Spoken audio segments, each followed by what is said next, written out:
இன்னைக்கு போதை இல்லாத தமிழகமாக தமிழ்நாட்டை மாற்றிக்கொண்டு வருகிறார் தமிழக முதலமைச்சர் மாண்புமிகு விஜய் சார் அவர்கள். ஆனா நீங்க அவரோட ஆட்சியை குறை சொல்லணும் என்பதற்காக, கவுக்கணும் என்பதற்காக நீங்க வாலண்டியா ஒரு செல்போன் எடுத்துட்டு போய் ஒயின் ஷாப் வாசல்ல நின்று என்ன நீ எக்ஸ்ட்ரா 10 ரூபா வாங்குற, என்ன எக்ஸ்ட்ரா 20 ரூபா வாங்குற அப்படின்னு சொல்லி நீங்க அதே ட்விஸ்ட் பண்ணிட்டு இருக்கீங்களே. நான் இப்ப சொல்றேங்க, நீங்க சாப்பிடுறீங்கல்ல சோறு, அந்த சோறு வேகறதுக்கு அடுப்பு எரியணும், அந்த அடுப்பு எரியறதுக்கு சிலிண்டர் வாங்கணும், அந்த சிலிண்டர் வாங்குறதுக்கு 50 ரூபா வாங்குறாங்க. 50 ரூபீஸ் 50 ரூபா வாங்குறாங்க சிலிண்டருக்கு. எடுத்துட்டு வந்து போட்டாங்க. அதை பத்தி இது வரைக்கும் யாருன்னா வீடியோ போட்டிருப்பீங்களா? சாப்பிடுற சோறு, அந்த சோறுக்கு 50 ரூபா வாங்குறாங்க. ஆனால் நீங்க குடிச்சு உங்க கிட்னி ஃபெயிலியரா போறதுக்கு, சாவுறதுக்கு, அதுக்கு நீங்க 10 ரூபா கொடுக்குறோம் 20 ரூபா கொடுக்காத வீடியோ போட்டு வர காட்டுறீங்களே. இது எந்த தங்கச்சி தட்டுக்கு தங்கச்சி, அந்த தங்கச்சி கை தட்டாங்கன்னா அவங்களுக்கு தெரியும் அந்த குடும்பம் நடத்துற சூழ்நிலை என்னன்னு தெரியும். ஒரு சிலிண்டருக்கு 50 ரூபா வாங்கும் போது அந்த 50 ரூபாயோட அருமை என்னன்றது அந்த தங்கச்சிக்கு தெரியும். ஆனால் ஒயின் ஷாப்ல போய் 10 ரூபாய் 20 ரூபாய்க்கு போய் சண்டை போட்டுக்கிட்டு, அதுக்கு போய் சண்டை போட்டுட்டு அதை ஒரு வீடியோ போட்டு நீங்க பிரபலமா பண்றீங்களா? இப்போ சொல்றேன், எந்த கொம்பன் நினைச்சாலும் தாவேக ஆட்சியை, விஜய் சாரோட ஆட்சி யாருமே தடுக்க முடியாதுங்க. அதற்கு உதாரணம் இந்த இன்ஸ்பெக்டர் சூர்யா. இந்த மாதிரி சின்ன படங்களுக்கு கூல் சுரேஷ் தாங்க சப்போர்ட் பண்ணுவேன். ஏன் தெரியுங்களா? பெரிய படங்களுக்கு உங்களுக்கு சப்போர்ட் பண்றதுக்கு டைரக்டர் மிஸ்கின் சார் இருக்காரு, பெரிய படங்களுக்கு சப்போர்ட் பண்றதுக்கு பா ரஞ்சித் சார் இருக்காரு, பெரிய படங்களுக்கு சப்போர்ட் பண்றதுக்கு வெற்றிமாறன் சார் இருக்காரு. ஆனா எங்களை மாதிரி சின்ன படங்களுக்கு கூல் சுரேஷ் மாதிரி சார் தானங்க சப்போர்ட் பண்ண முடியும். யோசிச்சு பாருங்க, கோடியில பணம் இருந்துச்சுன்னா ஆடியோ ரிலீஸ் அப்போ கூட வெளியில 5 கேரவன் வச்சிருப்பாங்க. ஸ்டேஜில் பாட போற பாடகிக்கு கூட கேரவன் கொடுத்து அவங்களுக்கு ஒரு காஸ்டியூம் கொடுத்து அப்படிலாம் பண்ணுவாங்க. ஆனா இந்த மாதிரி இன்ஸ்பெக்டர் சூர்யா அப்படின்ற மாதிரி படத்துக்கு இன்ஸ்பெக்டர் வேஷத்தில் வந்திருக்க இந்த கூல் சுரேஷ் தாங்க சப்போர்ட் பண்ணுவான். இப்ப கூட இந்த படத்தோட பேரு இன்ஸ்பெக்டர் சூர்யா. இந்த படத்தோட பேரு இன்ஸ்பெக்டர் சூர்யா. அந்த இன்ஸ்பெக்டர் வேஷத்துல தான் வரணும். என்ன கூப்பிட்ட இந்த தயாரிப்பாளருக்கும் இயக்குனருக்கும் இந்த படத்தை பத்தி வெளியில தெரியணும் என்பதற்காக நான் இன்ஸ்பெக்டர் வேஷத்துல வந்தேன். நீங்க மிஸ்கின் சாரை கூப்பிட்டீங்கன்னா அவர் இன்ஸ்பெக்டர் வேஷத்துல வருவாரா? பா ரஞ்சித் சாரை கூப்பிட்டீங்கன்னா அவர் இன்ஸ்பெக்டர் வேஷத்துல வருவாரா? வெற்றிமாறன் சாரை கூப்பிட்டீங்கன்னா அவர் இன்ஸ்பெக்டர் வேஷத்துல வருவாரா? வந்து சொல்லுவாங்க, என் மச்சான் கலக்கிட்டான், என் தம்பி ஜெயிச்சுட்டான், இவன் அதை பண்ணிட்டான் இதை பண்ணிட்டான்னு ஸ்டேஜில் பேசுவீங்க. ஆனா இந்த இன்ஸ்பெக்டர் சூர்யா மாதிரி படத்தை பத்தி அது வெளியில தெரியாது. நீங்க என்ன சொல்லுவீங்க? நாங்க பன்னீர் சோடா சாப்பிட்டோம்னுவீங்க, அதுக்கு எல்லாம் கை தட்டுவீங்க. அது உங்களுக்கு பெருமை. ஆனா ரத்தத்தை சிந்தி Vadivel sorrow, Suresh Babu sorrow, Chinnasamy sorrow ஸ்டேஜில் பேசும்போது சொன்னாங்க, இந்த படத்துக்காக நாங்கள் அவ்வளோ உழைச்சோம் அப்படின்னு. அந்த ஹீரோயின் முட்டி போட்டு முட்டியில் ரத்தம்லாம் வந்துச்சு அப்படின்னு சொன்னாங்க. இந்த வழியை ஸ்டேஜில் சொல்லுவீங்களா? அதை சொல்ல மாட்டீங்க. பன்னீர் சோடா 1 மணிக்கு வந்துச்சு, 4 மணிக்கு 3 கோலி சோடா வந்துச்சு அப்படின்னு அதை நீங்க பெருமையா சொல்லுவீங்க. இப்ப கூட நான் யாருக்கும் குறை சொல்லணும் அப்படின்னு சொல்ல வரலங்க. எங்களை மாதிரி கலைஞர்களுக்கு கை கொடுங்க. சினிமாதான் மூச்சு, சினிமாதான் பேச்சுன்னு இருக்கிற என்ன மாதிரி ஆளுங்களுக்கு கை கொடுங்க. நேத்து நைட்ல இருந்து நான் சாப்பிடலங்க. ஏன் தெரியுமா? ரங்கா சொன்னாரு, இயக்குனர் சொன்னாரு, நீங்க வரும்போது இன்ஸ்பெக்டர் ட்ரெஸ்ல வாங்க அப்படின்னு. அந்த இன்ஸ்பெக்டர் ட்ரெஸ்ல வரும்போது இன்ஸ்பெக்டர்னா ஒரு பர்ஃபெக்டா இருக்கணும் அப்படின்றதுக்காக சாப்பிட்டா தொப்ப தெரியும். இன்ஸ்பெக்டர்னா இப்படி இருக்கணும், என்பதற்கு தமிழகத்தில் உள்ள இன்ஸ்பெக்டர் எல்லாமே ஒரு உதாரணம். நான் நேற்று நைட்ல இருந்து சாப்பிடலங்க. இது நான் சும்மா வீடியோவுக்காக மைக்குக்காக பேசல. அப்படி ஒரு கலைஞனாக இருந்து அந்த படத்துக்கு நான் அவ்வளவு சப்போர்ட் பண்ணிட்டு இருக்கேங்க. புரியுதுங்களா? இன்னைக்கு அவரு சிவசாமி சார் பேசும்போது கூட அவர் காலையில சாப்பிட்டு வந்திருப்பார், நல்லா தெம்பா பேசினாரு. எனக்கு தெம்பு இல்லைங்க, நேற்று நைட்ல இருந்து சாப்பிடல. அது மட்டும் இல்ல, இந்த படத்துல சாமி, அந்த சாமி சிலை தான் ஒரு முக்கியமான கருவா இருக்கு. அந்த பச்சையம்மனை நம்ம கையால தொட போறோம். அதனால விரதம் இருந்ததா நினைச்சுக்கிட்டேன். அப்படி உயிர் கொடுக்கிற கலைஞர்கள் இந்த சினிமால இருக்காங்க. அந்த மாதிரி ஆளுங்களை பயன்படுத்த பாருங்க. இப்ப கூட இந்த நான் Dress போட்டு வந்திருக்கேன்ல, இந்த படத்தை பெருமைப்படுத்தணும் அப்படின்றதுக்காக தான்.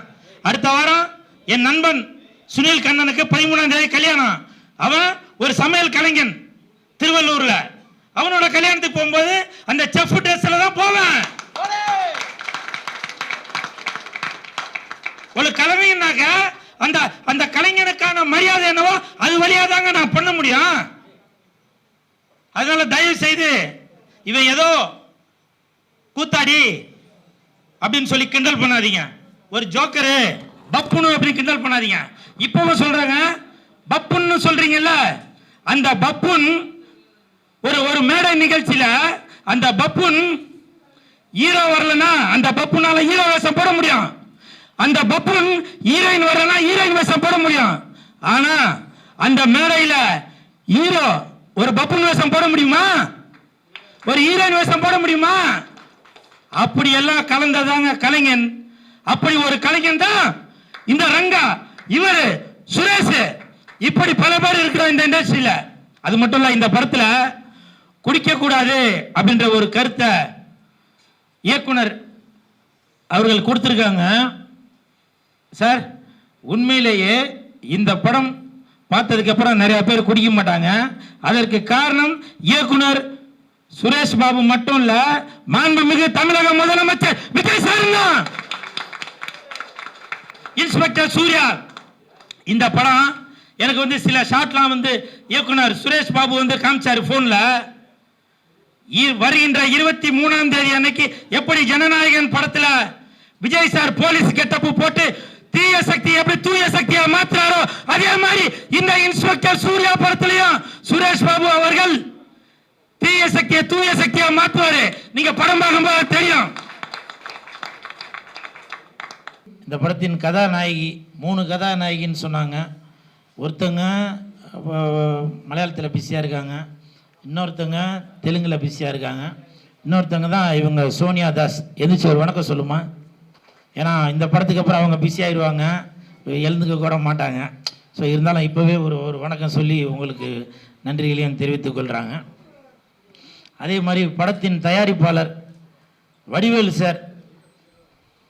வடிவேல் சாரை பற்றி இப்போ எல்லாம் அப்படியே எல்லாம் புகழ்ந்துட்டு இருந்தாங்க. நான் ஒரே வார்த்தை தாங்க சொல்கிறேன். உண்மையிலேயே அவரை பார்க்கும்போதே தெரியுது, அந்த வெள்ளை சட்டைக்கு வெள்ளை பேண்ட்டுக்கு உண்மையிலேயே அவருடைய மனதும் வெள்ளையாக தான் இருக்கும். அதை விட இன்னொரு முக்கியமான விஷயம், அவர் கருப்பாக இருக்கிறாரு. எனக்கு ஒரு டாக்டர் சொன்னார், சார் கருப்பாக இருக்கிறவங்களோட மனசு வெள்ளையாக தான் சார் இருக்கும் அப்படின்னு. ஸோ அதற்கு உதாரணம் நம்ம வடிவேல் சார் அப்படின்னு நினைக்கிறான்.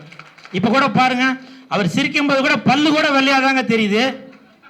இந்த இவர் சிரிச்சாக்க பல்லு மஞ்சளாக இருக்கும், இந்த அவர் சிரிச்சாக்க பல்லு அந்த அந்த கரை படிஞ்சு அந்த வெத்தல் பாக்கெல்லாம் போடும், அந்த ஒரு கரையாக இருக்கும். ஆனால் வடிவேல் சார் சிரிக்கும் போது பார்த்தீங்களா அந்த பல்லு எல்லாமே வெள்ளையாக தான் இருக்குது. அது அந்த தம்பி சிரிச்சாக்க பல்லுலாம் கருப்பாக இருக்கும், சொத்த பல்லு, சாக்லேட் தின்றுருப்பாங்க. ஆனால் வடிவேல் சாரோட மனசு மாதிரியே, அவரோட சட்டை பேண்ட்டு மாதிரியே அவரோட மனசும் வெள்ளையாக தான் இருக்கும்.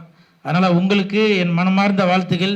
பேசும்போது வடிவேல் சார் ஒரு வார்த்தை ஒன்று சொன்னார், இந்த படம் இன்ஸ்பெக்டர் சூர்யா படம் வெற்றி பெறுவதற்கு என்னென்ன சப்போர்ட் பண்ணணுமோ நான் பண்ணுவேன் அப்படின்னு சொல்லி சொன்னார். என்னென்ன உதவி வேணுமோ அதை நான் பண்ணுவேன்னு சொன்னார். எனக்கு கொஞ்சம் பணம் கொடுத்தீங்கன்னாக்கா இந்த படத்தை நான் வெற்றி படமாக ஆக்கிடுவேன் சார். இது நான் பணத்துக்காக அப்படின்னு சொல்ல வரல, அவருடைய குணத்துக்காக சொல்ல வரேன். ஏன்னா இன்ஸ்பெக்டர் சூர்யா அப்படின்னாலே எல்லாருக்கும் டக்குன்னு நம்ம சிங்கம் சூர்யா தான் ஞாபகம் வரும். ஸோ அந்த மாதிரி இந்த இன்ஸ்பெக்டர் சூர்யா படம் மிகப்பெரிய வெற்றி அடையும். அதே மாதிரி பிஆர் சிவசாமி சார் அவங்க பேசும்போது ரொம்ப ஒரு அனுபவம் வாய்ந்த ஒரு மனிதராக பேசிகிட்டே இருந்தாங்க. எனக்கு தெரிஞ்சு அவர் அரசியலில் இருக்காங்களா நான் தெரியல, ஆனால் அவர் பேசும்போது அவர் மனசில் உள்ள வார்த்தைகள், ஏன்னா இங்கே ஷூட்டிங் ஸ்பாட்டில் பட்ட கஷ்டங்கள் எல்லாமே இங்கே வந்து அப்படியே வெளிப்படையாக சொல்லிட்டு இருந்தார். அது மட்டும் இல்லை, அவர் காலையில் நல்லா ஃபுல்லாக சாப்பிட்டுட்டு வந்திருப்பார்னு நினைக்கிறேன். அதனால் நல்லா தம் பிடிச்சி பேசினார். நான் காலையிலேருந்து சாப்பிடவே இல்லை, எப்படா 1 மணி ஆகும் சோறு போடுவாங்கன்னு நான் வெயிட் பண்ணிட்டு இருந்தேன். ஏன்னா என்னை அழைக்கும் போதே சொன்னாங்க, சிவசாமி சார் சொன்னார் இந்த மாதிரி மதியம் விருந்தும் தயார் பண்ணியிருக்கு அப்படின்னு. ஸோ அவருக்கு என் மனமார்ந்த வாழ்த்துக்கள். அதே மாதிரி கடந்த 3 நாட்களாக இயக்குனர் ரங்கா அவர்கள், சார் காலையில் இத்தனை மணிக்கு நிகழ்ச்சி, இங்கே வந்துருங்க அங்கே வந்துருங்க, இந்த ட்ரெஸ்ஸு போடணும், காஸ்டியூம் வந்து போலீஸ் காஸ்டியூம் வேணும், அது நீங்கள் எடுக்கிறீங்களா இல்லை நான் எடுத்துருவா. ஏன்னா இது வந்து இன்னொருத்தரோட படம் அப்படின்னு நினைக்காம என் நண்பனோட படம், சுரேஷ் பாபுக்கு சப்போர்ட் பண்ணணும் அப்படின்ற ஒரு எண்ணத்தில் இந்த இயக்குனர் ரங்கா அவர்களுக்கு என் மனமார்ந்த நன்றிகளை தெரிவித்துக் கொள்கிறேன். அதே மாதிரி க்ரௌடு ஃபண்டு அப்படின்னு சொல்லி சொன்னாங்க. உண்மையிலே இவ்வளோ க்ரௌடு இருக்கும்போது அதை பற்றி கவலைப்படவே தேவை. ஃபர்ஸ்ட் லுக்கே இவ்வளோ க்ரௌடுனா எனக்கு தெரிஞ்சு ஆடியோ ரிலீஸ் வந்து நேரு ஸ்டேடியத்தில் தான் வைப்பாங்கன்னு நினைக்கிறேன். அப்படி ஒரு கூட்டம் வந்து கண்டிப்பாக சேரத்தான் போகுது. ஸோ இந்த டீமுக்கு என் மனமார்ந்த வாழ்த்துக்கள். நீங்கள் காங்கிரஸில் இருக்கீங்களா இல்லை காமராஜரை பர்டிகுலராக சொல்கிறீங்க? ஓ அப்படிங்களா, சூப்பர். சார் விருப்பப்பட்ட மாதிரி காமராஜர் ஹால்லே கூட அதை வச்சிடலாம். அதே மாதிரி ஃபைட் மாஸ்டர் அசால்ட்டு மதுரை, நான் அவர் கூட ஒர்க் பண்ணியிருக்கேன். உண்மையிலேயே அது சின்ன படமாக இருந்தாலும் சரி பெரிய படமாக இருந்தாலும் சரி அந்த படம் மிகப்பெரிய வெற்றி அடையணும். அதாவது அவரோட ஃபைட் மட்டும் பேசினா பத்தாது, படமே பேசப்படணும் அப்படின்னு சொல்லி அவ்வளவு எறும்பை விட ரொம்ப சுறுசுறுப்பாக அவர் வந்து ஒர்க் பண்ணிகிட்டே இருப்பார். அவர் இந்த படத்துக்கு ஃபைட் மாஸ்டராக வந்ததில் ரொம்ப சந்தோஷம். நன்றி நன்றி மாஸ்டர். அதே மாதிரி நன்னாரி இவருக்கு என் மனமார்ந்த வாழ்த்துக்கள். ஏன்னா நான் இந்த நிகழ்ச்சிக்கு வரனா இல்லையானே நான் சொல்லவே இல்லை, ஆனால் இவரே ஒரு வீடியோ ஒன்று எடுத்து போட்டார், இந்த மாதிரி கூல் சுரேஷ் வந்து ஃபர்ஸ்ட் லுக்கு வராரு அப்படின்னு. அப்போது அதில் வந்து அவரோட ஆர்வம் தெரிஞ்சுது. ஏன்னா சப்போஸ் நான் வரலப்பா அப்படின்னு நான் முடிவு பண்ணியிருந்தா கூட அவருடைய ஆர்வத்தில் இவர் வந்து கண்டிப்பாக வரணும் அப்படின்ற ஒரு இயக்கம் அதில் தெரிஞ்சுது. ஸோ இந்த மாதிரி படங்களுக்கு கண்டிப்பாக கூல் சுரேஷ் சப்போர்ட் பண்ணிட்டு தாங்க இருப்பேன். டைரக்டர் சுரேஷ் பாபு சார் பேசும்போது சொன்னாங்க, இது வந்து சின்ன படம்னு. சின்ன படத்துக்கு சப்போர்ட் பண்ண வந்த கூல் சுரேஷுக்கு நன்றி அப்படின்னு சொன்னாங்க. நான் மனசு நொந்து போய் சொல்கிறேங்க.